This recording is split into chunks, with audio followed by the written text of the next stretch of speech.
ဇလန်ဆဆချင်းမှာဟန်ဂေရီနိုင်ငံဘူဒါပက်မြို့မှာကျင်းပမယ်နိုင်ငံတကာဘဲလေးအကပြိုင်ပွဲကိုတွားပြိုင်မဲ့ကောင်မလေးတွေရဲ့အဖွဲ့ကိုပြထားတယ်။ဒီကောင်မလေးတွေကရိုးရိုးကချေတဲ့တွေတော့မဟုတ်ဘူးဗျ။သူတို့ရဲ့လေ့ကျင့်ရေးကစစ်တပ်ကွန်မန်ဒိုတွေလေ့ကျင့်တယ်လို့ပဲ။တင်းကျပ်လွန်တဲ့ဆရာမကြီးရဲ့လက်အောက်မှာခြေပြားတွေတွေးထွက်တဲ့အထိကျင့်ထားတာ။ဒီလိုနဲ့သူတို့အဖွဲ့ဘတ်စကားကြီးနဲ့ခရီးထွက်လာရင်တောကောင်းကောင်းကနေရာအရောက်မှာကားကထိုးရတော့ပါလေတော့။အချိန်ကလည်းညပဲနှင်းတွေကလည်းကြာနေတော့ကားဆရာကအနီးနားမှာတေးကိုကန်ကြီးတစ်ခုရှိတယ်။အဲ့ဒီမှာတွားနာကြရအောင်ဆိုပြီးခေါ်သွားတယ်။ ကောင်မလေးတွေလည်းပင်ပနဲ့အခန်းတွေထဲဝင်အိတ်ဖို့လုံးနေတော့အပြင်မှာကားအတန်တွေစူညံစွာကြားလိုက်ရတယ်။ကြည့်လိုက်တော့လက်နဲ့ကိုစီနဲ့လူမိုက်တစ်တိုက်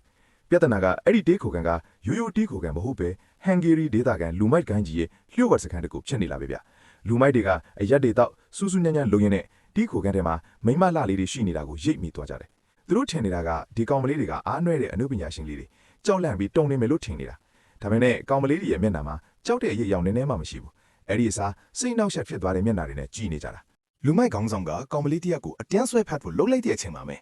ရုတ်တရက်ဆိုသလိုကောင်မလေးကလေထဲကိုခုန်တက်ပြီးဘေးလေးကတဲ့ခြေပြားထောက်ဖနက်နဲ့ကောင်လေးရဲ့လေဘင်းကိုအာပါတီကလန့်ကန်ချလိုက်တာဖျားစရတဲ့အတန်းနဲ့တူကောင်ကြီးလေဘင်းကျိုးပြီးပွဲချင်းပြီးသွားရောဟုတ်ပါတယ်သူတို့စီးထားတဲ့ဘဲလေးဖနက်ထိတ်မှာတာမလိပြားတွေအချွန်းတွေတတ်ထားတာဗျအဲ့ဒီမှာရင်ကျန်းတဲ့လူမိုက်တွေလည်းကြောင်းသွားပြီးတနက်တွေဆွဲထုတ်ကြတော့တာပဲဒါပေမဲ့နောက်ကျတော့ပါပြီကောင်မလေးတွေကသူတို့ရဲ့ပါရမီပါတဲ့အကကွက်တွေနဲ့လူမိုက်တွေကြားထဲကိုဝင်းမွေးတော့တာပဲဒီလိုနဲ့တဲကိုကန်တခုလိုစစ်လင်းမီနဲ့ဖြစ်သွားတော့တာလေအန်ဒီကြီးက short gun ကြီးကန်ပြီးပစ်ကောင်မလေးတွေကလေသေးပြန်ပြီးကန်ကြချကြနဲ့နောက်ဆုံးတော့လူမိုက်ကိုင်းတကိုင်းလုံးကောင်မလေးတွေရဲ့ခြေပြားအောင်မှာပြားပြားဝတ်သွားရတော့တယ်ဒါပေမဲ့ပြဿနာကဘူဒါပက်စ်ကပြိုင်ပွဲစဖို့အချိန်သိမ့်မကြံတော့ဘူးအဲ့ဒါနဲ့ကောင်မလေးတွေလည်းလူမိုက်တွေရဲ့ဆိုင်ကဲတွေကိုလူစီးပြီးပြိုင်ပွဲကိုချိန်ကိုက်သွားကြတော့တယ်လမ်းမှာသူတို့ရဲ့ပြက်နေတဲ့ဘတ်စကားကြီးကိုတော့ကြောတက်သွားသေးတာပြိုင်ပွဲစင်မင်းပေါ်ကိုရောက်တဲ့အချိန်မှာသူတို့ရဲ့အဖြူရောင်ဘဲလေးဝတ်စုံလေးတွေမှာသွေးဆက်တွေပေးပွားနေတယ်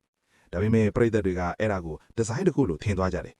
လူသက်ဒီကစားသွေးစွန်းနေတဲ့လက်တွေတက်ကြွနေတဲ့ adrenaline တွေနဲ့သူတို့ရဲ့ကပြမှုကအရန်ကိုအသက်ဝင်ပြီးရိုင်းဆိုင်တဲ့အလှတရားတစ်ခုကိုဖန်တီးနိုင်ခဲ့တယ်တခန်းလုံးမတ်တရက်ပြီးလက်ခုပ်တီးရတဲ့အထိကိုအောင်မြင်သွားခဲ့တာပါ